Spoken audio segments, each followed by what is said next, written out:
안녕하세요. 엄마가 행복해야 아이도 행복합니다. 행복을 충전하는 더브레인 두뇌학습연구소 안양 평촌센터 소장 문하진입니다.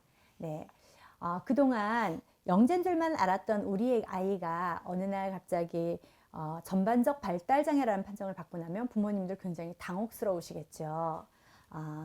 전반적 발달장애라는 게 뭐냐면요, 자폐증이나 아스퍼거 증후군, 레트 증후군 같은 것을 묶어서 일컫는 말인데요.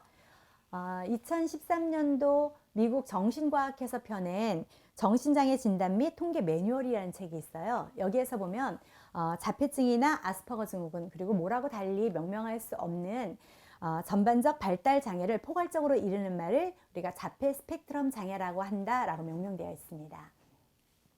이 자폐 스펙트럼 장애의 그 핵심 증상이 두 가지가 있어요. 첫 번째는 뭐냐면요, 사회적으로 의사소통이 결여되어서 그 의사소통이 잘 안 되는 거예요. 그리고 두 번째로는 제한되고 반복된 행동을 계속하는 거죠. 근데 이 증상이 가벼운 증상부터 시작해서 무거운 증상까지 굉장히 다양해요.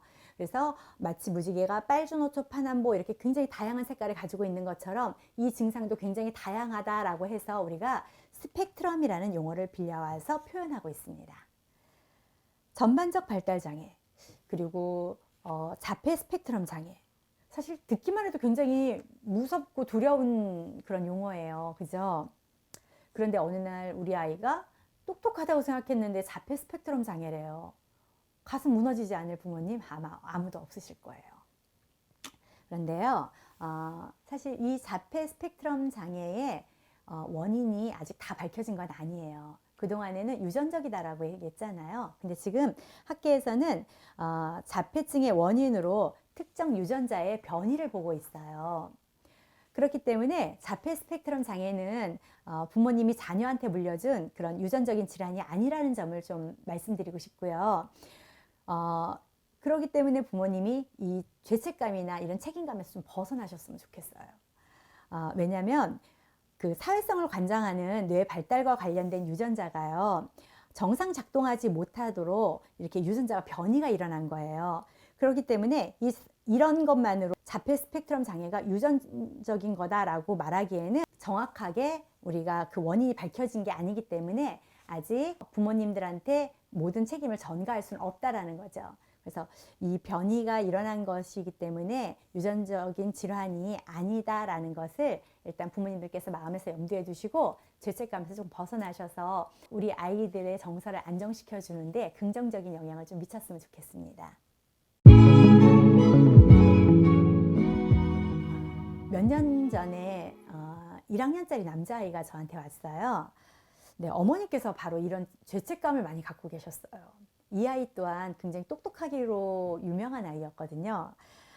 근데 어머니께서는 이 아이가 이제 학교 들어가서 너무 사회성이나 이런 게 떨어지다 보니까 많이 학교에 불려가시고 그런 거예요. 그러다 보니까 이제 오셔가지고 저한테 내가 도대체 무슨 잘못을 했길래 우리 아이가 저러는지 모르겠다라고 죄책감을 갖고 계시면서 자책하시더라고요. 이 친구가 어렸을 때는요, 글도 빨리 떼고요, 그리고 책도 굉장히 많이 읽고요. 그래서 주위에서 똑똑한 아이로 이렇게 소문이 났던 아이예요. 어느 정도였냐면 지하철 노선도를 다 외워요. 그리고 그 지하철의 그 노선에 해당되는 지하철의 특징 같은 거, 그 다음에 그 모습 같은 거, 이런 거까지 다 아는 친구거든요. 사실 8살 친구가 보기에는 벅찬 그런 사회과학 분야의 책도 두루 이렇게 다 섭렵하면서 읽었기 때문에요. 그리고 또 그런 걸 다 외우고 하면서 했기 때문에 저나 뭐 다른 어른들하고 얘기할 때도 별로 그렇게 손상이 없을 정도로 굉장히 똑똑한 친구였어요. 근데 이제 이 친구가 문제를 드러난 건 언제부터냐면, 유치원 때는 그래도 선생님이 어느 정도 커버해 주니까, 그리고 그 아이 뜻을 받아주니까 괜찮았는데, 이 규칙을 지켜야 되는 학교에 들어가면서 학년기가 되면서부터 문제가 생긴 거예요. 일단 학교라는 곳은 규칙이 있잖아요. 그래서 그 규칙을 잘 지켜야 되는데 그 규칙을 왜 지켜야 되는지 이해를 못하는 거죠. 또 하나는 친구들의 감정 이해를 잘 못하다 보니까 자꾸 감정적으로 다툼이 있는 거예요. 친구들하고만 그러냐? 아니요. 담임 선생님하고도 대립을 할 정도예요. 그러니까 이 엄마는 굉장히 살얼음판을 걷는 것 같은 거예요. 아이를 등교시켜 놓고. 그래서 집에서 있으면서 선생님한테 전화 오면 즉각 달려가가지고 아이를 안정시켜가지고 조기 귀가시키는 그런 일까지 있었다고 합니다. 충동성이나 폭력성 그런 게 되게 심했고요. 그리고 사회성도 이렇게 많이 떨어지고요. 감정 조절이 이렇게 어렵다 보니까 저희가 이렇게 지켜보는 마음이 너무 힘들더라고요. 사실 지능과 언어력 부분에 있어서 굉장히 우수한 아이였거든요. 그래서 이 친구한테 저희가 들어갔던 솔루션이 있어요. 뭐냐면 저희 연구소에서 일단은 정서적인 안정을 위해서 신경 심리 상담이 들어갔고요. 그리고 전반적인 뇌신경학적인 집중 프로그램을 받게 했어요. 그럼으로써 이제 아이가 좀 많이 호전은 됐는데요. 완전히 다 지금 뭐 좋아진 건 아닌데 그래도 타인의 감정을 많이 이해하고 규칙을 이해하고 그 소통하는 그런 단계까지는 이르렀어요. 그래서 친구들과 학교 생활을 하는 데 있어서 어느 정도 적응하는 단계까지는 이르렀는데요. 아직도 조금은 그걸 완전히 극복하거나 이런 건 아니라서 조금 힘들어하는 건 있어요. 그렇지만 지금 부모님이나 저나 또 우리 아이도 서로 포기하지 않고 계속 훈련하고 있는 단계이기 때문에 우리 아이가 지금 많이 좋아지고는 있어요. 이 친구처럼요, 이렇게 어려서 글도 빨리 떼고 또 그리고 잘 외우고 책도 굉장히 많이 읽어서 똑똑하다는 소리를 듣는 친구들이 많을 거예요. 그런데 이 친구들이요, 만약에 사회적인 규칙을 이해를 잘 못한다든지 그래서 이거를 이해하지 못해서 실행을 잘 못하고 그래서 이런 걸 굉장히 힘들어하는 친구가 있다면요, 학교에 들어가서 학년기가 돼서 학교에 들어가면요, 학교 생활을 하는 데 있어서 규칙 지키는 게 일단 힘들 거고요, 교우 관계가 굉장히 힘들어져서 어려움을 겪게 될 거예요.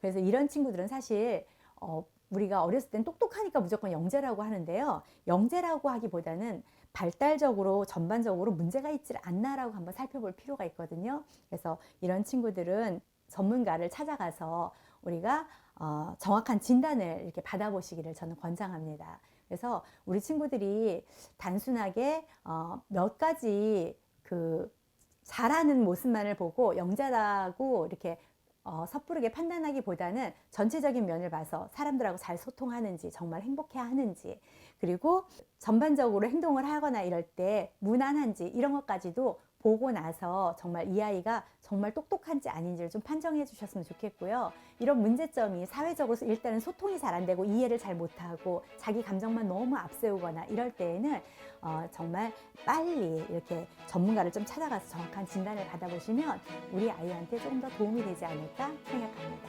문화진이었습니다.